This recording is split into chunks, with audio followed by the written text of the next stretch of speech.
Y para mí es un honor poder ingresar a tu lugar, a tu espacio, porque nos concedes ese privilegio. Queremos no quedarte mal, queremos darte pues algo que sea de utilidad para ti y para todos, en beneficio de la sociedad.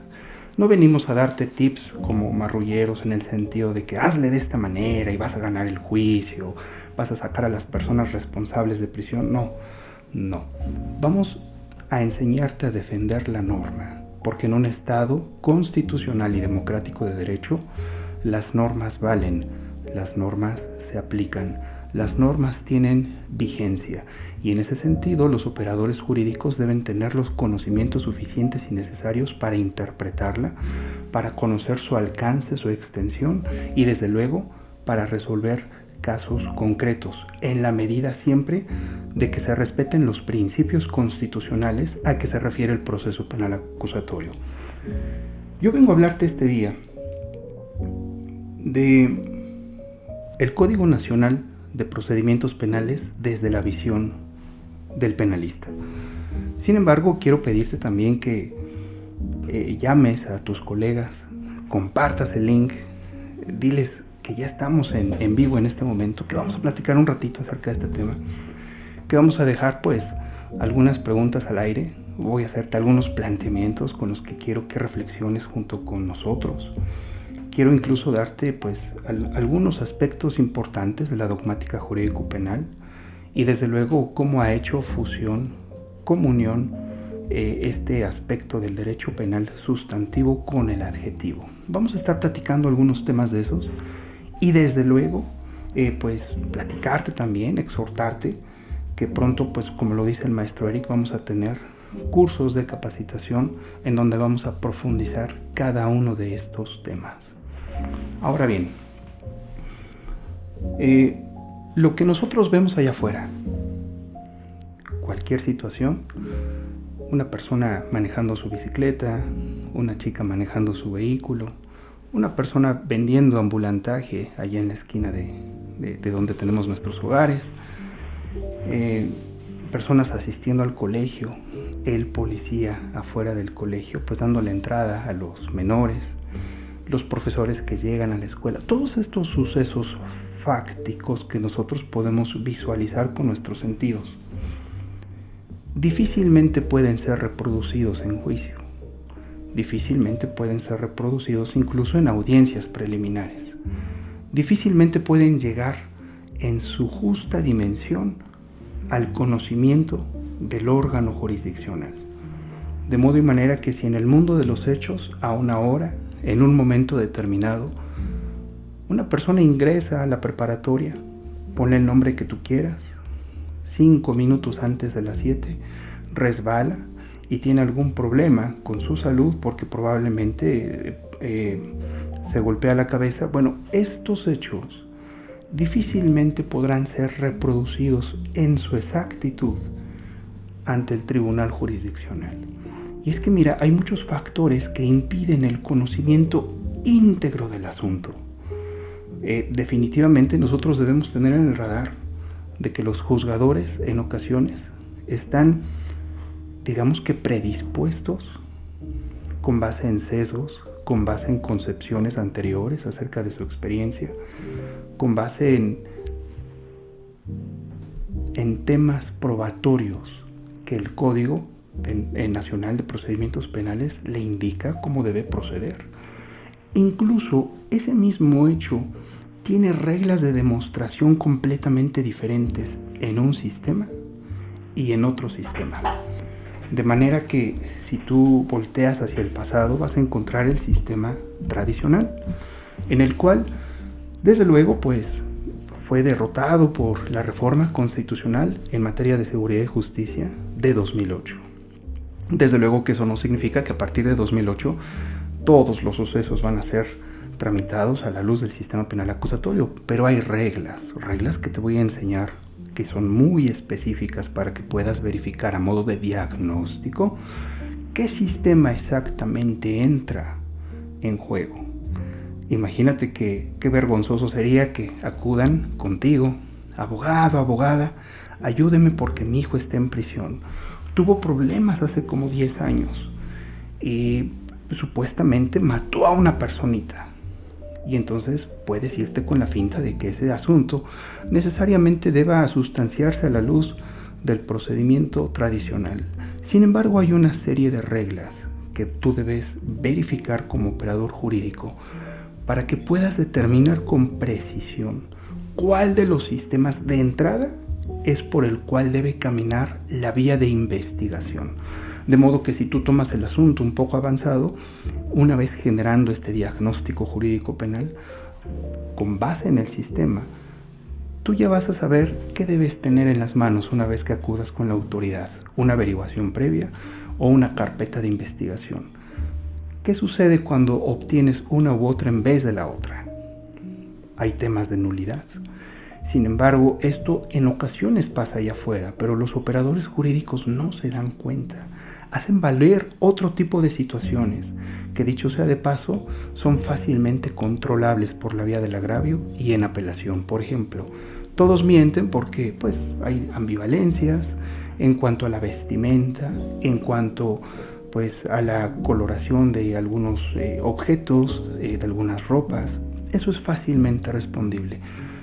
Te vamos a enseñar en esta clase de cursos cómo distinguir y cómo establecer con precisión el sistema.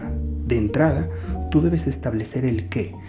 Y esa pregunta es muy importante, porque si tú no tienes el qué, no vas a saber cómo.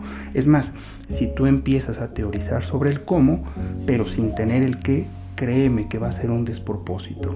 Bueno, entonces, el hecho de que esta chica se cae afuera de la escuela, se provoca lesiones, ese hecho tan sencillo, es complicado transmitirlo al conocimiento de la autoridad jurisdiccional, porque incluso si fuera para un sistema o para otro, la autoridad está supeditada, está amarrada, está anclada a determinadas reglas probatorias. Si platicamos del sistema tradicional, nosotros tenemos ahí un sistema probatorio que está completamente dibujado, previamente diseñado. La ley ya le dice al juzgador cómo debe observar la prueba, cómo debe valorarla, cómo debe proceder en determinados casos. Entonces, ese sistema de valoración tasada que opera actualmente en el sistema tradicional es algo de lo cual se debe hablar, porque mucho se está olvidando acerca de ello. Pero te voy a decir algo, hay cientos, hay miles de asuntos todavía. Yo mismo tengo en mi escritorio asuntos pendientes del tradicional que deben ser resueltos en apelación. Yo tomo el expediente de 2, 3, 5 tomos, los que sean necesarios. Ojeo también el expediente de segunda instancia en donde se contienen tus agravios. Y yo, una vez que tengo el conocimiento íntegro del asunto, pues acudo con el magistrado y le comento cómo está la perspectiva, cuáles son las opciones, él toma una decisión, yo regreso y genero un proyecto de sentencia. Ese es mi trabajo. Pero para hacer ese tipo de trabajos, ya que yo soy operador jurídico al igual que tú, porque tú eres defensor, porque tú eres defensora, porque tú eres fiscal, porque tú eres primer respondiente, porque tú eres asesor jurídico victimal, todos somos operadores jurídicos. Y debemos tener conocimiento íntegro de las reglas probatorias, de las reglas de cada sistema. Entonces, lo ideal es conocer específicamente la intimidad del sistema para que tú puedas responder una pregunta fundamental. ¿Qué? Entonces el juzgador, una vez que obtiene el conocimiento de la prueba, él va a estar amarrado de manos según sea el sistema. ¿Por qué? Porque si nos vamos al tradicional, ahí hay reglas muy específicas sobre la testimonial, por ejemplo, en el estado de Puebla, en donde yo presto mis servicios. El artículo 201 del Código de Procedimientos en Materia de Defensa Social, escucha, 201 del Código de Procedimientos en Materia de Defensa Social dispone, entre otras cosas, que la testimonial te va a regalar la convicción probatoria sobre el hecho del cual declaran al menos 2 testigos siempre que reúnan determinados requisitos, que tengan probidad, que tengan capacidad incluso para percibir el hecho y que ese hecho sea perceptible a través de los sentidos, que puedan concordar ellos en lo esencial y en aspectos específicos acerca del hecho. O sea que el juzgador en el tradicional es un auténtico así como que revisor, hace un checklist, esto sí, esto sí, esto sí, esto sí, Y si nada de ello falló de lo que le pide la ley, entonces quiere decir que los requisitos solicitados y exigidos en el contenido del artículo 201 del código en cuestión está completamente acreditados, y de esa manera va a tener por probados los hechos de los cuales vinieron a declarar esos testigos. Oye, pues qué fácil, entonces alecciono a mis testigos, ¿no? Esta palabra se usaba mucho por los abogados, alecciono a mis testigos y listo, difícilmente va a haber una prueba que pueda contrastar. Y desde luego ya van habiendo muchos aspectos probatorios que son dignos de platicar, pero lo vamos a hacer a profundidad en otro momento. Ese mismo hecho, traído a la luz del sistema procesal acusatorio, tiene reglas diferentes para probarlo. Tiene reglas completamente, porque el juzgador ya no va a estar atado de manos. Él va a tener una libertad para interpretar el material convictivo que le es puesto a su disposición. Y esa libertad, desde luego, pues no es un libertinaje, como dice nuestro amigo y maestro, el juez Iván Seferín Hernández, en su libro la prueba libre y lógica, en el sentido de que esta construcción que él realiza aquí en su cabecita, el juzgador, debe de ser y de apegarse a la racionalidad. Además debe de ser natural, debe de apegarse a los criterios y a las bases de la lógica, cuando menos de la formal. De esa manera, el razonamiento jurisdiccional podrá tener bases cuando menos mínimas para poder decir si ese hecho pasa por el filtro jurisdiccional.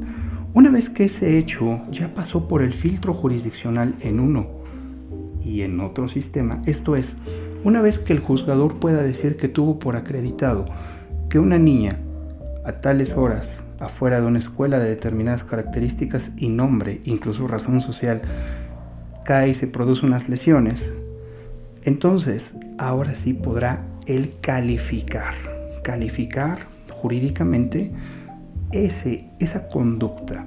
Entonces, esto de la caída es un ejemplo muy sencillo, pero nosotros sabemos que el derecho penal contempla, prevé y precisa las conductas que tienen la característica de ser antisociales. Entonces, es el material probatorio el cual va a definir, digamos que la esencia del hecho, sus medidas y sus colindancias, incluso su textura. Fíjate, si el juzgador tiene sesgos, si el juzgador no aplica perspectiva, por ejemplo, intercultural, si el juzgador no aplica perspectiva de infancia y adolescencia, él podría incurrir en algún defecto en la valoración del medio probatorio. E incluso, a pesar de que ese instrumento material probatorio es completamente eficaz para acreditar que la niña se cayó, el juzgador podría correr el riesgo de decir no se cayó o no lo tengo suficientemente acreditado. Fíjate la importancia de la valoración probatoria. Todas estas reglas, amigos, si bien se establecen en nuestro Código Nacional de Procedimientos Penales, entre ellos en el artículo 402, en donde dice que el juez cuenta con libertad probatoria y esta valoración debe de ser libre y lógica, no menos es cierto que no avanza más, no nos dice exactamente cómo debe operar, no nos dice cómo debe operar el razonamiento probatorio. Entonces, ¿qué debemos de hacer para cubrir esos aspectos? O sea, que no aparecen en un Código Nacional de Procedimientos Penales que nada más te dice libre y lógica. Bueno, una de ellas, tenemos manuales de la Suprema Corte de Justicia de la Nación que hablan sobre razonamiento probatorio. Tenemos tesis jurisprudenciales que hablan sobre razonamiento probatorio.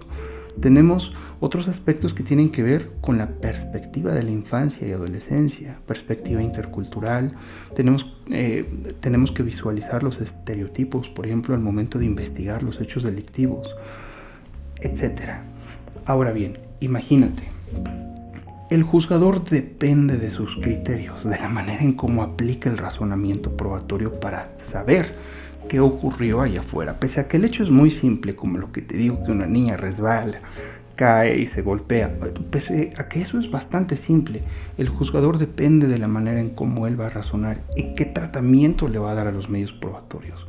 Sin embargo, hay otro tipo de reglas. Hay otro tipo de reglas que también deben comentarse muy a profundidad. Por ejemplo, imagínate que a pesar de que el medio probatorio es eficaz para probar por qué lo que se contiene en él pues difícilmente podría ser sustituido por otra prueba, resulta que no vale. Está tildado de ilicitud debido a que fue extraído a través de la tortura. O por ejemplo, por contenerse en un dispositivo de comunicación, no hubo pues un control judicial adecuado para permitir la extracción de datos de esta información que se contiene en su interior y que además es reservada en términos de la Constitución Política de los Estados Unidos Mexicanos en el artículo 16, si no mal recuerdo. Pues bien, a pesar de que esos instrumentos pudieran ser eficaces, determinantes y los más importantes para acreditar ese hecho, lo cierto es que si no pasan determinados filtros de legalidad, no van a funcionar. Entonces, no es cierto aquello de que todo lo que prueba.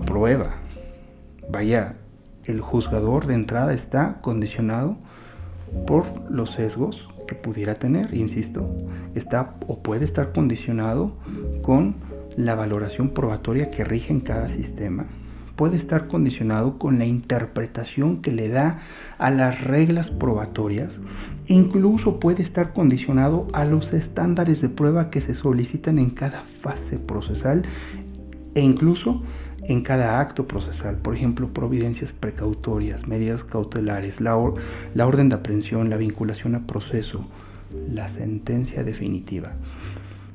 Toda esta interpretación que el juzgador puede darle a estos diferentes estadios que aparecen en la literatura, pero también en nuestro Código Nacional de Procedimientos Penales, puede hacer que un hecho tan fácil como la caída de esta señorita al exterior de su preparatoria un día por la mañana sean muy difíciles de acreditar. Y sobre todo esto, queridos amigos y amigas, vamos a tener que platicar, porque decir que el Código Nacional de Procedimientos Penales es un instrumento que lo resuelve todo, definitivamente eso sería un error. Y también sería un error solamente pensar que en él se contienen las reglas procesales para solucionar el conflicto. En realidad tenemos muchas de las ocasiones que acudir a otro tipo de ordenamientos para darle solución. Ahora, lo que nos ocupa, o sea, el centro de nuestra charla se va a ocupar en aquellos sesgos que tenga la autoridad en relación a la teoría del delito. Sí, porque si yo no sé teoría del delito, difícilmente voy a entender tu legítima defensa. Si yo no sé teoría del delito como Ministerio Público, difícilmente voy a interpretar que ese hecho fue actuado por el sujeto activo del delito por virtud de un estado de necesidad justificante. Si yo no entiendo y no interpreto la teoría del delito, no voy a saber que puede acontecer un error de prohibición invencible en un caso particular, o que la persona activa del delito incurrió en un error de tipo invencible, o cuáles serían las reglas o las consecuencias del error de tipo vencible en los casos, por ejemplo, de los delitos que se realizan por comisión dolosa. Sin embargo, por acontecer el error de tipo vencible, pues obviamente vamos a tener que aplicar las reglas del culposo. Y entonces, pero si yo no manejo todas estas reglas, difícilmente voy a dar una solución al caso. Ahora, ¿por qué digo que los hechos pueden un poco encontrarse sesgado de acuerdo con la visión del operador jurídico en relación a la teoría del delito? Imagínate que la teoría del delito es así como que ¿qué será? Un celofán, ¿no? Un celofán que te cubre los ojos, pero puedes ver a través de él.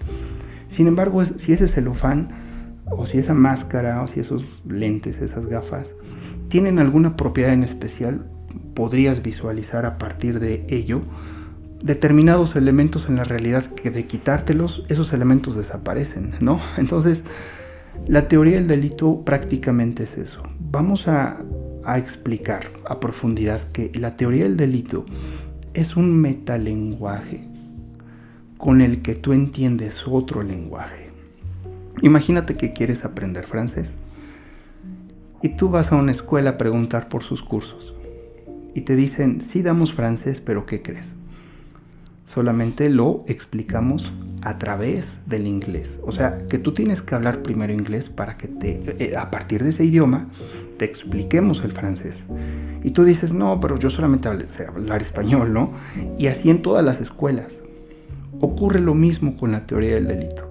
La teoría del delito es el lenguaje a partir del cual tú puedes llegar a la comprensión de otro lenguaje, y a eso se le llama metalenguaje.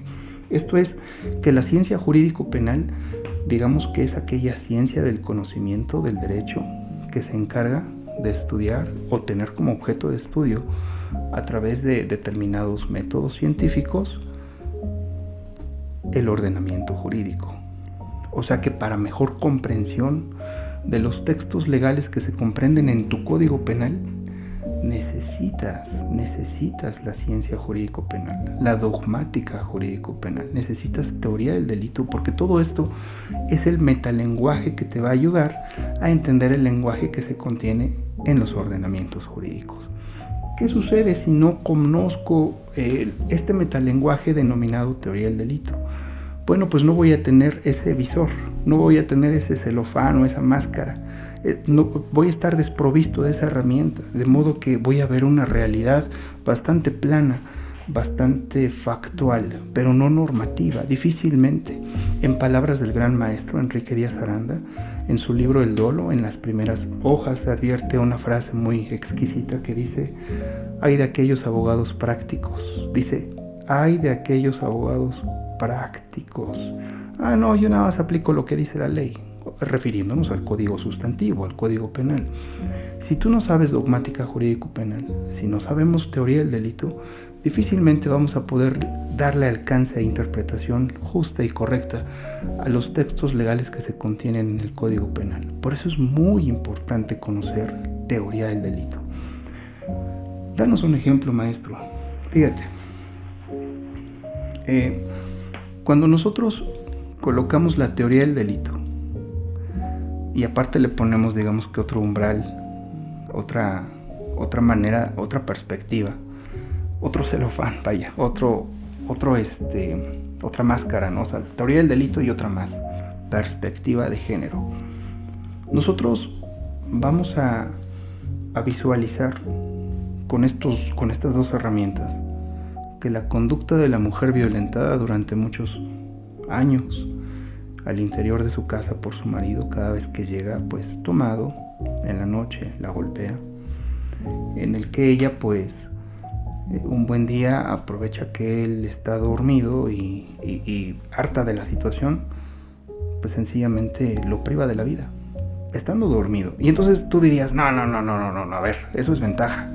Además él estaba caído o se encontraba inerme, ¿no? Y la mujer ahí con las tijeras. Entonces date cuenta que vemos el hecho un poquito plano, o sea, sin una estructura jurídico-penal desde la dogmática, y mucho menos la estamos mirando desde la perspectiva de género. ¿Por qué? Porque si nosotros interpretamos el hecho desde la teoría del delito, nosotros de entrada sabríamos que ella podría estar actuando desde una legítima defensa. Y tú dirías, no es cierto, a ver, el código dice repeler una agresión actual, inminente, eso dice el artículo 26, fracción cuarta del Código Penal, etc. Bueno, sí, en efecto, eso dice. Sin embargo, la génesis de la legítima defensa, ¿sabes?, fue estructurada, si estudiamos la teoría del delito, pensando en los caballeros. ¿Por qué? Porque naturalísticamente, desde un rol de género, a nosotros nos es dable reaccionar ante una amenaza actual, inminente, un peligro inmediato. Reaccionar en ese instante. Porque, ¿sabes?, es un poquito más inherente a nuestra naturaleza, digamos, que desplegar esta clase de conductas, por ejemplo, para defender a la familia, para defender el hogar.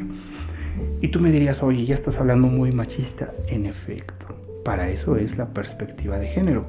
De modo y manera que cuando fusionamos estas dos visiones, podríamos válidamente sostener que la mujer que genera ese comportamiento válidamente actúa bajo un estado, bajo una legítima defensa.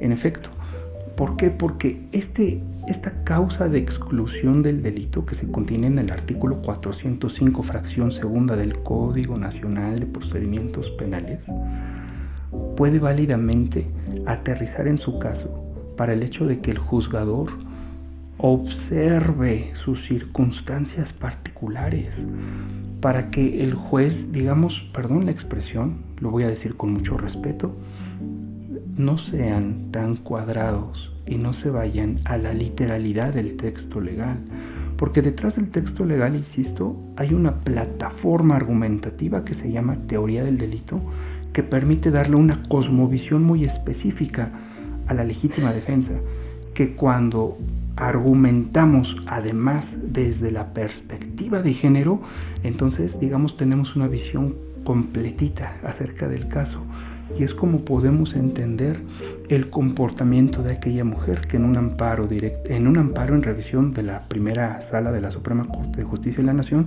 precisamente concede el amparo para el efecto de que un tribunal colegiado pues prácticamente deje sin efecto la sentencia condenatoria que pesaba en contra de esa señora. Como este precedente, nosotros comentaríamos una serie de verdad de casos extraordinariamente geniales. ¿Por qué?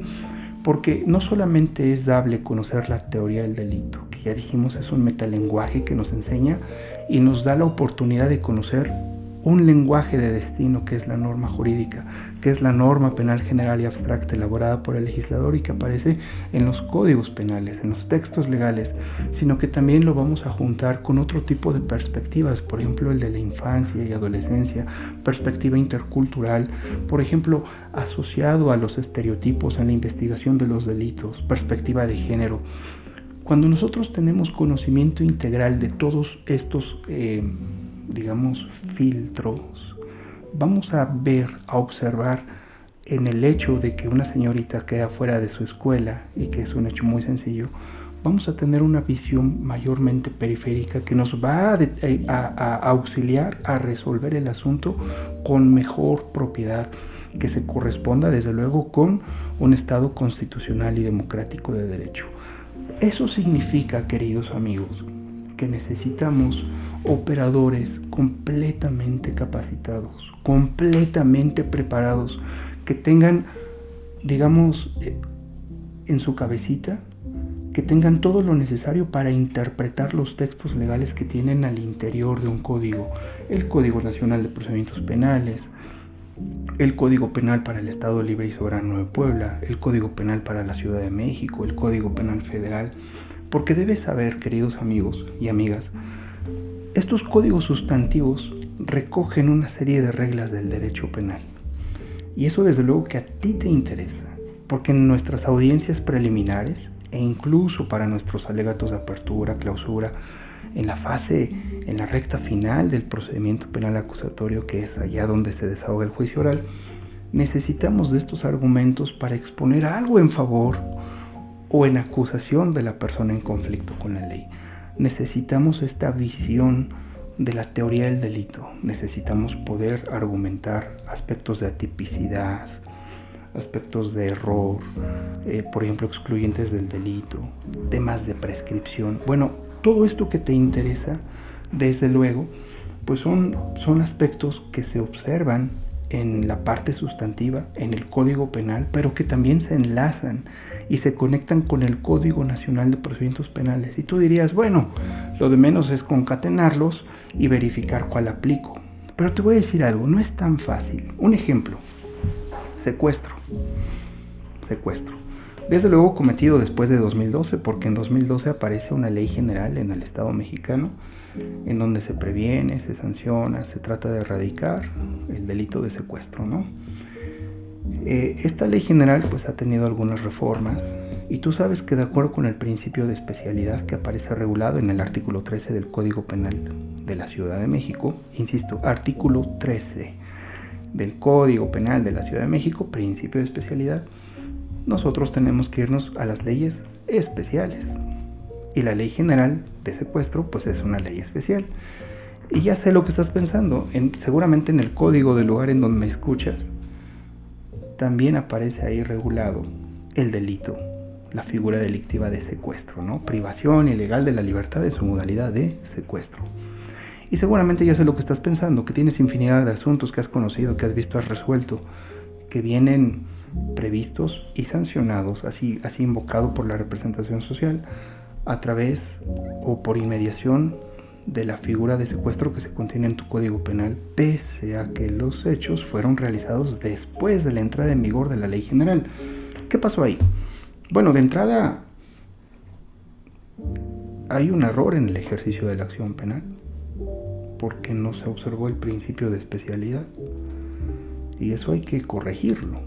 Las partes están para eso. Imagínate que ahora, correctamente, la representación social ejerció acción penal por ese delito de acuerdo con la ley general. Ok, listo.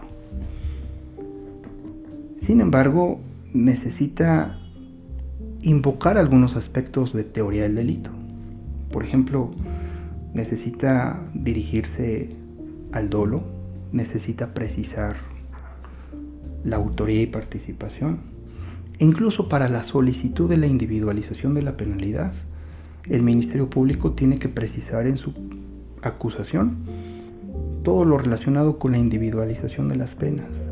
Y ahora la pregunta es, queridos amigos, si correctamente el Ministerio Público ya invocó la Ley General de Secuestro, ahora ¿qué código penal debe citar para definir los temas que te acabo de mencionar? Dolo, autoría y participación, temas de individualización de las penas, e incluso la forma de consumación, que para el secuestro sabemos todos que es permanente. Todo esto lo vamos a platicar a profundidad, no te preocupes. Pero, ¿cuál es la respuesta? Tú piénsalo. Nos vamos al código local de tu entidad, nos vamos al Código Penal Federal, nos vamos ¿a qué ley nos vamos? ¿Con qué ley lo definimos? Yo una vez escuché, pues a cual sea maestro, porque pues dicen lo mismo, ¿no? O sea, el dolo se define igual en el Código Penal Federal y en el Código Sustantivo de las entidades. Y bueno, pues quedó como experiencia, pero francamente esto sucede allá afuera y es bastante grave porque produce consecuencias. La consecuencia, desde luego, pues podría ser, en el peor de los casos, es que no te tengan por formulada una acusación. Porque, ¿qué crees? Si debes invocar un código pero invocas otro, es prácticamente como no invocarlo, ¿estás de acuerdo?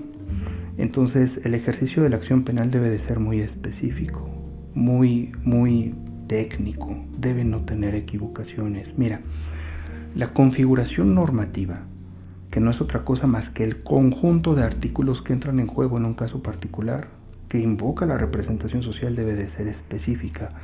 No debe tener más elementos de los necesarios ni menos de los suficientes. ¿Por qué? Porque si contiene más de los necesarios, se puede generar un abuso de autoridad. Pero si tiene menos, o sea, si no llegó al estándar, si le faltaron algunos artículos por ahí, por ejemplo, al invocar diferentes leyes que no debía invocar, pues prácticamente es como si no lo hubiera hecho. Entonces, si no llega a ese estándar, al mínimo, entonces lo más seguro es que se genere impunidad. Y asuntos, pues hay de esos muchísimo. Vamos a prepararnos en estos cursos, amigos, para que no cometamos jamás esos errores. Si somos fiscales, nos urge saber todo esto. Si somos defensas, desde luego debemos de estar completamente centinelas. Debemos de estar muy acuciosos, muy perceptivos, incluso al conjunto de artículos que invoca la representación social. Entonces ya te digo, la respuesta se encuentra en el artículo 2 de la Ley General para prevenir, sancionar y erradicar los delitos en materia de secuestro. Artículo 2 maneja un tema de supletoriedad para solucionar, digamos, para verificar los temas de teoría del delito relacionados con el secuestro. Dice el artículo 2 de la Ley General, te tienes que remitir al Código Penal Federal.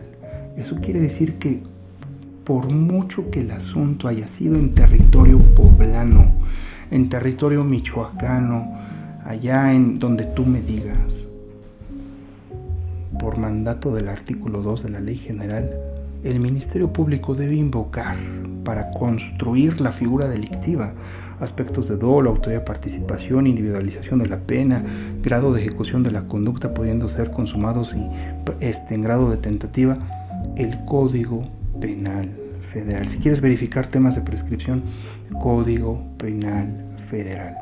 Entonces, ¿qué sucede si aplicas una ley, si invocas una ley que no se corresponde al Código Penal Federal? Pues es prácticamente como no invocarla.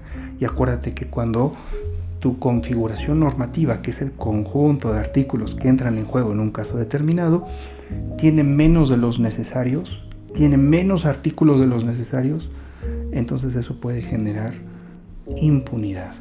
Ya vamos a estar hablando de todos estos temas que son extraordinarios, son geniales, debemos tenerlos siempre digamos en el radar, debemos no dejarlos de lado, debemos de superar aquellas prácticas defensivas en el sentido de generar una lista de contradicciones entre los testigos para decirle al tribunal que mintieron todos y que los menores de edad son unos mentirosos y que la autoridad armó absolutamente todo un circo para inculpar a tu representado.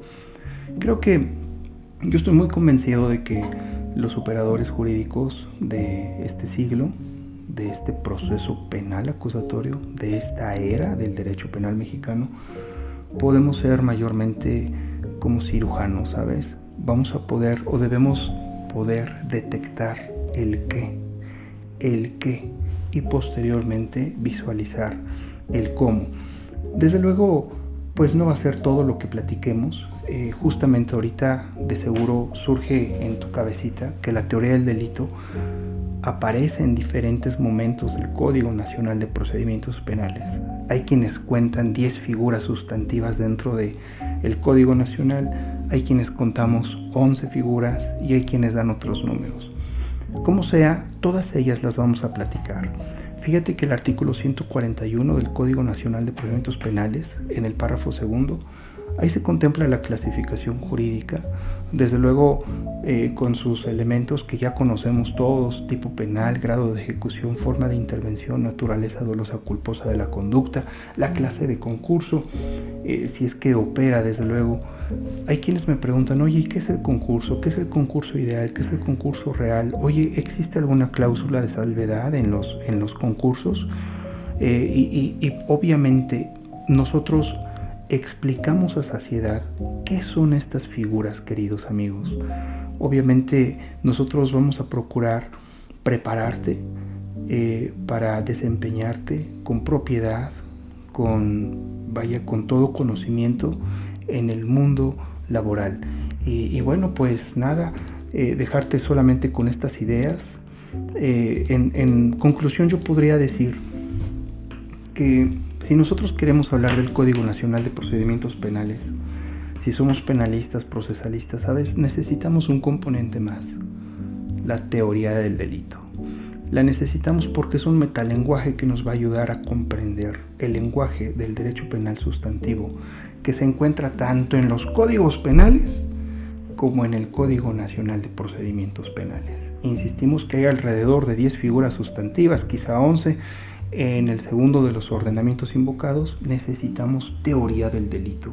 Y si a esta teoría del delito, como ciencia jurídico-penal, todavía le colocamos encima otros aspectos importantes de nuestro derecho, que sobre todo han cobrado muchísima fuerza en el procesal acusatorio, como la perspectiva intercultural, perspectiva de la infancia y adolescencia, perspectiva de género, podremos tener mejores argumentos.